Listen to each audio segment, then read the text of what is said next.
Bonjour père. Bonjour Raoul. Donc vous êtes vicaire épiscopal. Pour la jeunesse. Et qu'est-ce que ça veut dire en fait vicaire épiscopal pour la jeunesse? Vicaire épiscopal, déjà le mot vicaire épiscopal, c'est celui qui est le collaborateur proche de l'évêque. Voilà, donc je suis celui qui est invité à être un peu le référent de l'évêque sur la question de la jeunesse pour le diocèse. Donc vous étiez directement concerné par cette journée alors? Alors directement concerné par cette journée parce que ça concerne les jeunes 18-35 qui partent au JMJ à Madrid. D'accord. Et en plus d'être vicaire épiscopal, vous faites partie de l'équipe diocésaine qui s'occupe de l'organisation des JMJ. Voilà, je fais partie de l'équipe diocésaine puisque avant d'être vicaire épiscopal, j'étais déjà dans cette équipe puisqu'on avait lancé depuis le mois d'avril de 2010. Donc voilà, donc je fais partie avec le père Benoît Aubert comme prêtre accompagnateur pour la partie, on va dire, spirituelle des JMJ. Et depuis le début de l'organisation, comment ça se passe, comment ça évolue? Quelles sont vos impressions? Je dirais que ça monte un peu, voilà, déjà en nombre de participants. Voilà, nous avons commencé, nous sommes en train d'augmenter avec le nombre de jeunes qui souhaitent participer au JMJ. Donc ça se passe très bien. Voilà. Au contraire, on fait appel encore plus à ce que les jeunes puissent participer au JMJ parce que cela vaut le coup de vivre ce temps spirituel. Et aujourd'hui, c'était la deuxième journée de rencontre diocésaine où tous les jeunes se rencontraient pour justement se connaître et justement partager un temps spirituel et aussi avoir des informations sur les JMJ. Qu'est-ce que vous avez pensé de cette journée? Peut-être par rapport à la première et déjà aussi par rapport aux prochaines séances. Alors par rapport à la première, je trouve qu'on a su encore mieux créer un effet de groupe et puis une ambiance de jeunes. On a demandé à des jeunes de participer notamment par l'aspect sketch, un peu décalé, trouver un peu une manière un peu décalée de parler des JMJ, ce qu'ils ont très bien fait, ils ont très bien travaillé, le groupe Transsolidaire. Qu'on remercie d'ailleurs. Qu'on remercie, mais aussi on a mis en route la dimension musicale. Et dans cet aspect, je demande à Dominique de nous rejoindre, puisqu'un groupe pour la musique s'est mis en route. Oui, bonjour à tous, moi c'est Dominique, je suis donc responsable en fait, du groupe musical. Aujourd'hui on a eu vraiment la chance en fait, de pouvoir en fait, intégrer en fait, un groupe musical avec différents jeunes. Donc ça a pu motiver en fait, tout le groupe.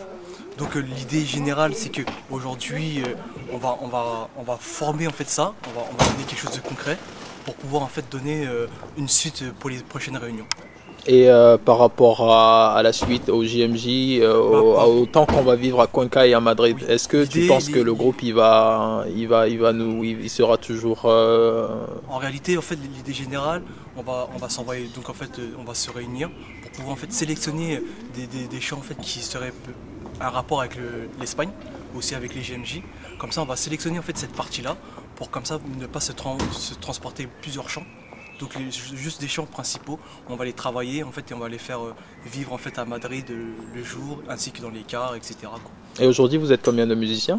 Aujourd'hui on peut compter facilement 5-6 musiciens. Est-ce que vous avez des besoins particuliers? En fait, à la fin de cette journée, on a eu la chance en fait, de plusieurs personnes qui se sont venues et qui étaient intéressées pour pouvoir chanter.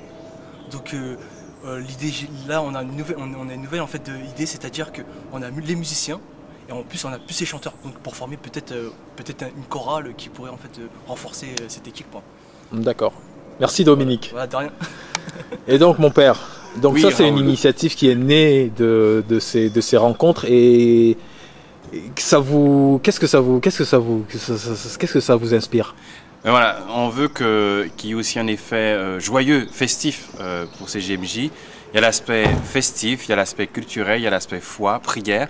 Donc voilà, il nous fallait travailler cet aspect festif, que ça donne aussi envie à d'autres jeunes de participer. Donc je pense qu'avec l'aspect musique, aujourd'hui, ça s'est vraiment très bien passé. On a chanté, on a dansé. Donc vraiment, je crois que c'est un bel élément pour entraîner d'autres jeunes à participer au JMJ. Et une dernière question.